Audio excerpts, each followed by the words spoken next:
Today is still the 9th of December 2016. Another article from dollarcollapse.com titled Euro Devaluation Accelerates.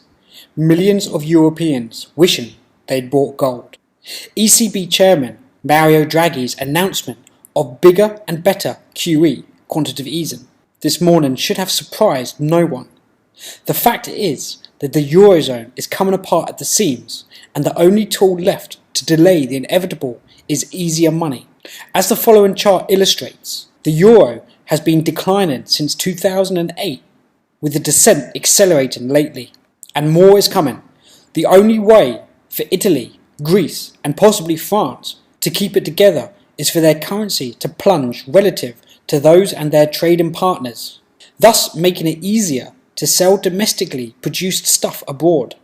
So euro parity with the dollar will generate headlines when it happens, but it will just be a waypoint on a journey to much lower numbers. That is, if the whole global financial system doesn't blow up first.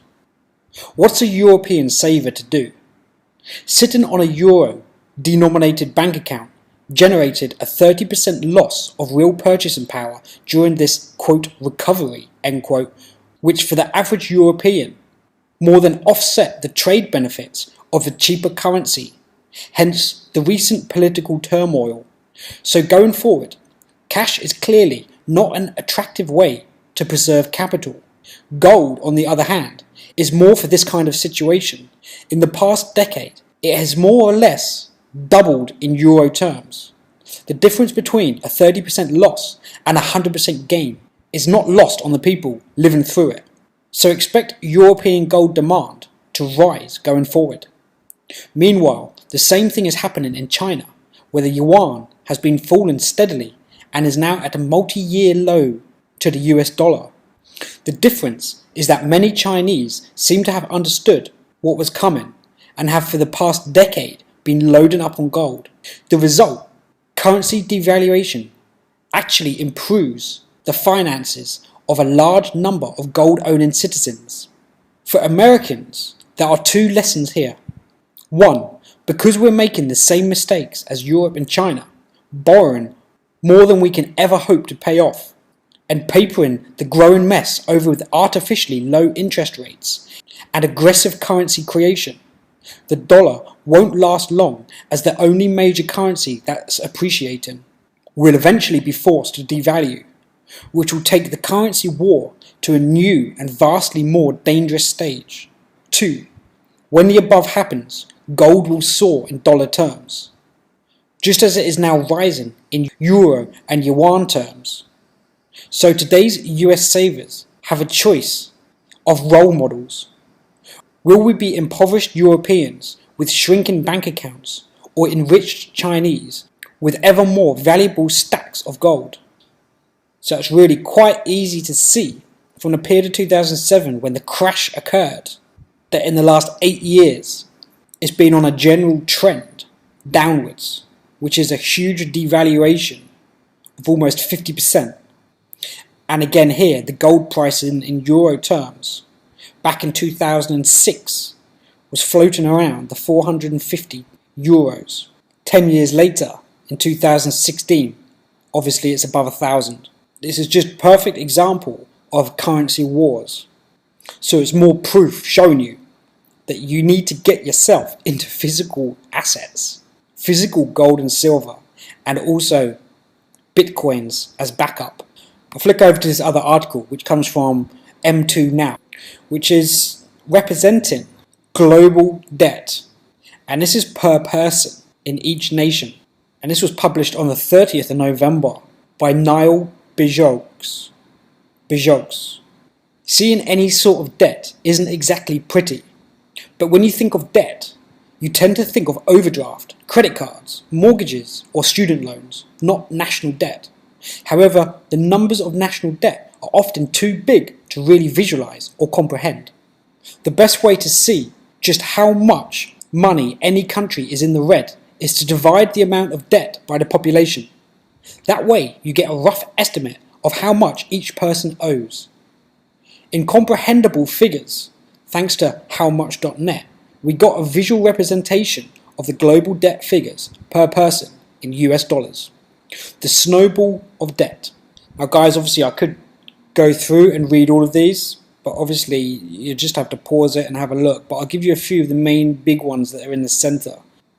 So we'll start with Japan in the center, which has an average of 85.7 thousand US dollars in debt per person, per man, woman and child.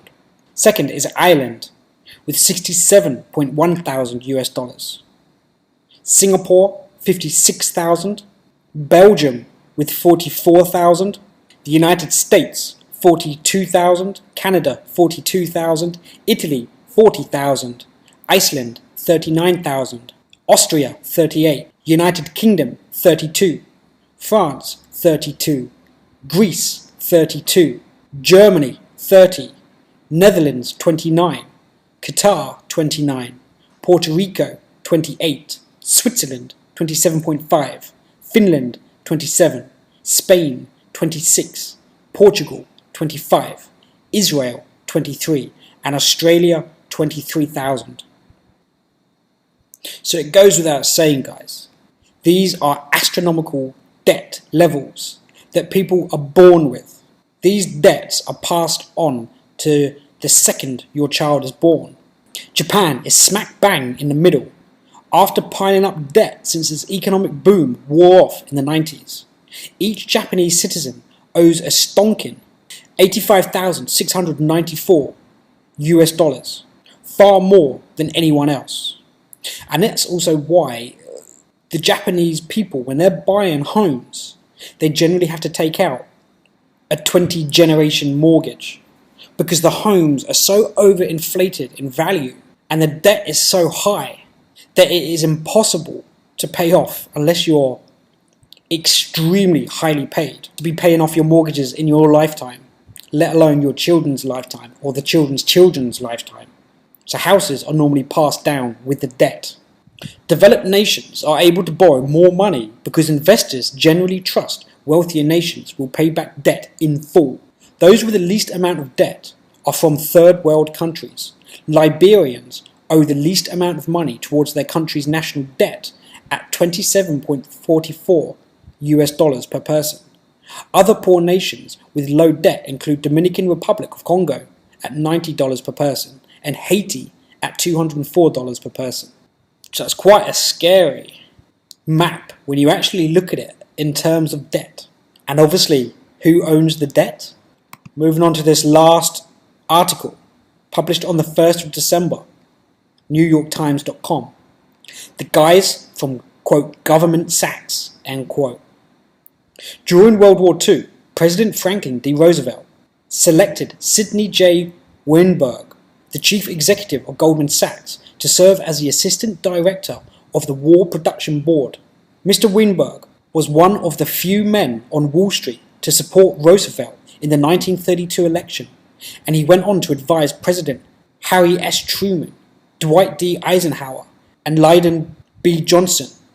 Known as, quote, Mr. Wall Street, end quote, Mr. Weinberg began a tradition of Goldman executives taking leading roles in public services that is continuing under President-elect Donald J. Trump. Already, Steve Mnuchin has been tapped as Treasury Secretary. Stephen K. Bannon was named Senior Advisor, and Gary D. Cohen, Goldman's president, is in talks about a role in the Trump administration. Here are a few of the people to venture through the revolving door between Goldman and the government. Henry H. Fowler, Treasury Secretary and a partner of Goldman. A number of top government officials have joined Goldman after leaving office. Mr. Fowler was Treasury Secretary in the Johnson administration. He helped raise the money to meet the soaring cost of the Vietnam War and proposed what turned out to be the last federal budget surplus until 1998. In 1969, Mr. Fowler left Washington and became a partner at Goldman. It would not have been in, quote, good taste, end quote, to work in finance in Washington.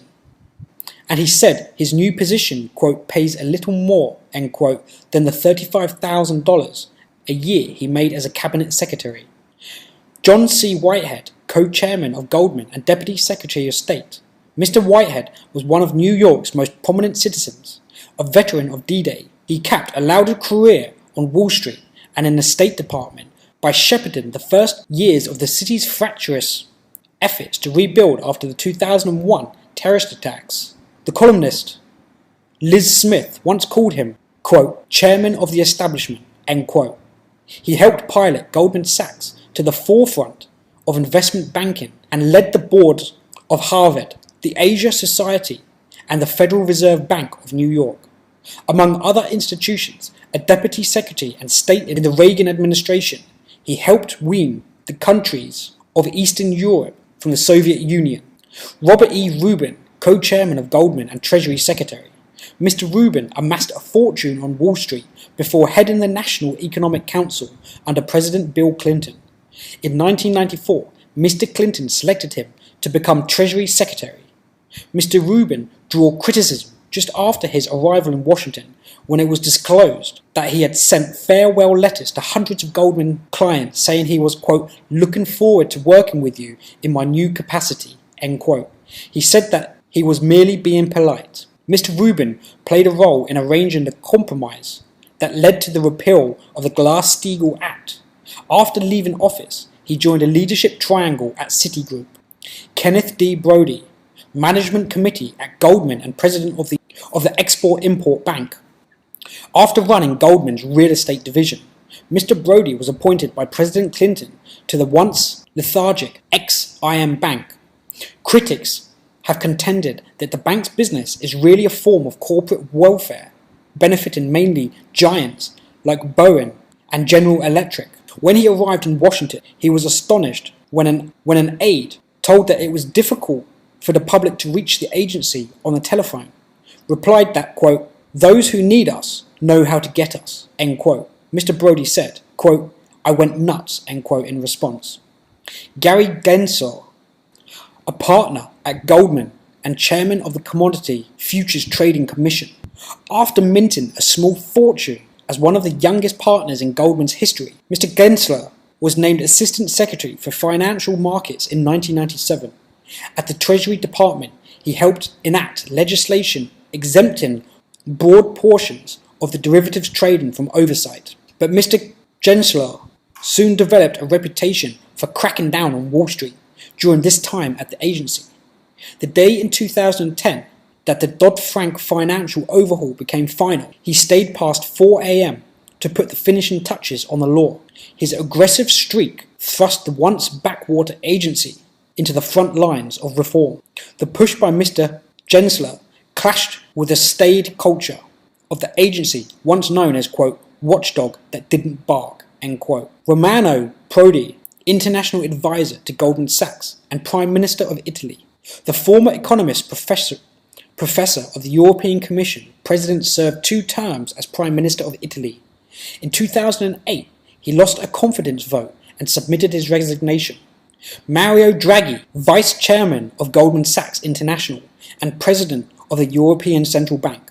As a Vice Chairman of Goldman Sachs in Europe, Mr. Draghi was a prominent of nations and pension funds using derivatives to manage their liabilities. In the 1990s, Mr. Draghi earned the nickname Super Mario when, as the Italian economy, he became the acceptable public face of his country to foreign investors. In 2005, he was selected to oversee Italy's central bank, and in 2011, he was named president of the European Central Bank as the economy was in a meltdown. Faced with a Eurozone economy stubbornly resistant to revival, the bank said this year that it would effectively pay commercial banks money to borrow central bank money. John S. Corzine, chief executive of Goldman and New Jersey lawmaker. Mr. Corzine amassed a $400 million fortune while guiding Goldman, but he was forced out of the company because several senior partners were angry that he made major decisions without consulting them. He spent more than $60 million to win election in 2000 to the United States Senate from New Jersey on a liberal platform. Concerns over Mr. Corzine's vast holdings, most of which were tied up in the Goldman stock, intensified after he was appointed to the influential Senate Banking Committee. In 2005, he was elected governor of New Jersey in a nasty campaign that was the costliest in the state's history. In one advertisement, his former wife was quoted as warning that Mr. Corzine would let down New Jersey voters just as he had let down his family. After losing the governor's face to Chris Christie, Mr. Corzine returned to the Wall Street, presiding over the collapse of the brokerage firm MF Global and becoming a target of federal investigators. In recent weeks, Mr. Corzine and the Commodity Futures Trading Commission struck a tentative agreement to settle their case, according to the people briefed on the matter.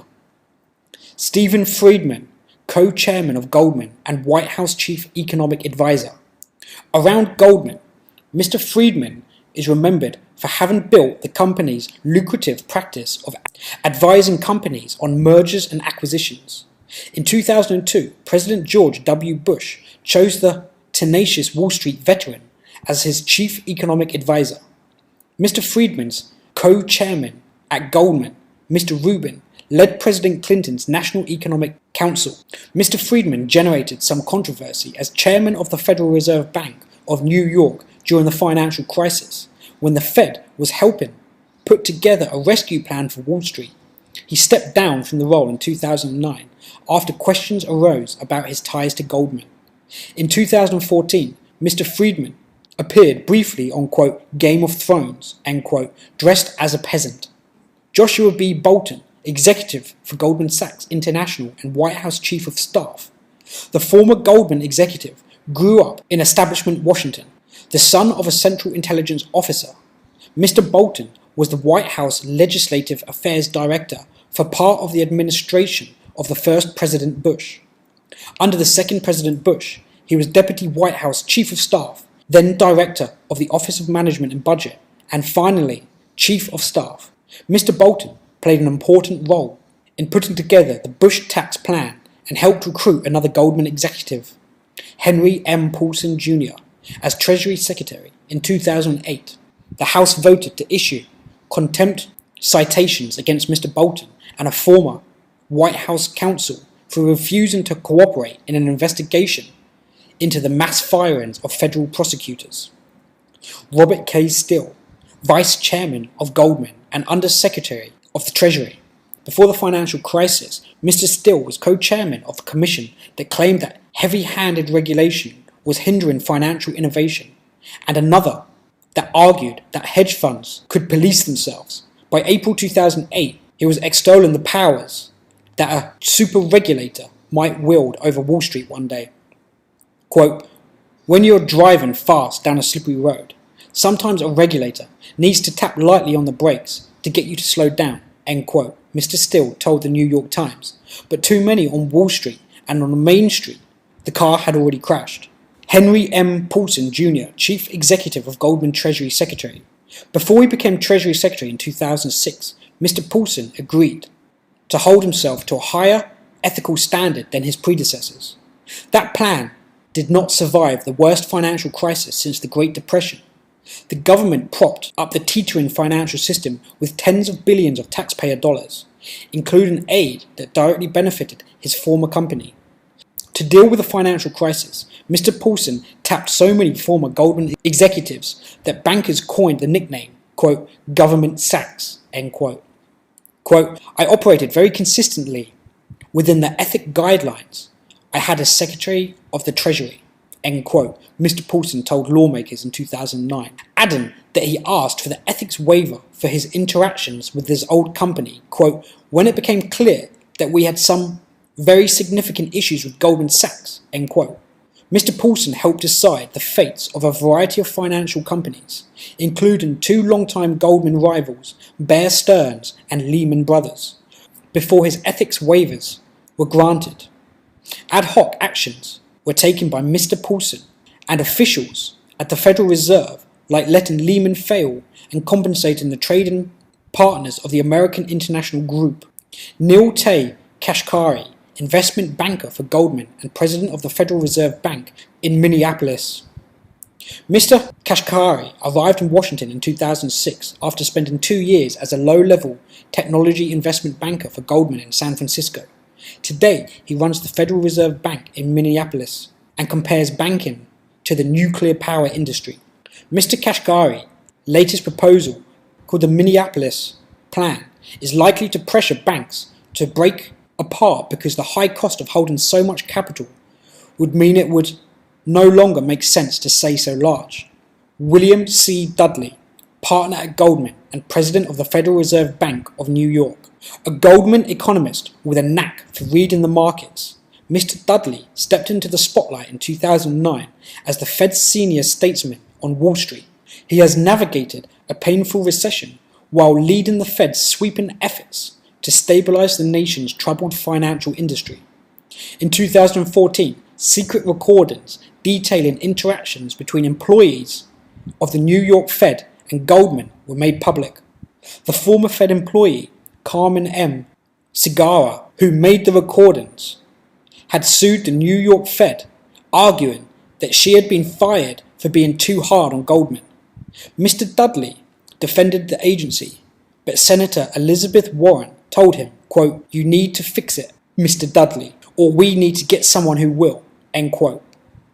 Last year, a former Goldman banker suspected of taking confidential documents from a source inside the New York Fed agreed to plead guilty, a rare criminal action on Wall Street. So there's a bit of background, guys, to the American franchise of Goldman Sachs, obviously with the addition of Mario Draghi, who's obviously the European ECB, but obviously they've not said anything about Mark Carney inside of this article, but there's a lot more throughout Europe who are linked to this Goldman Sachs global stranglehold. Anyway, guys, I'll leave it there, and thanks so much for watching. Please do leave your comments, and I'll see you shortly on the next one.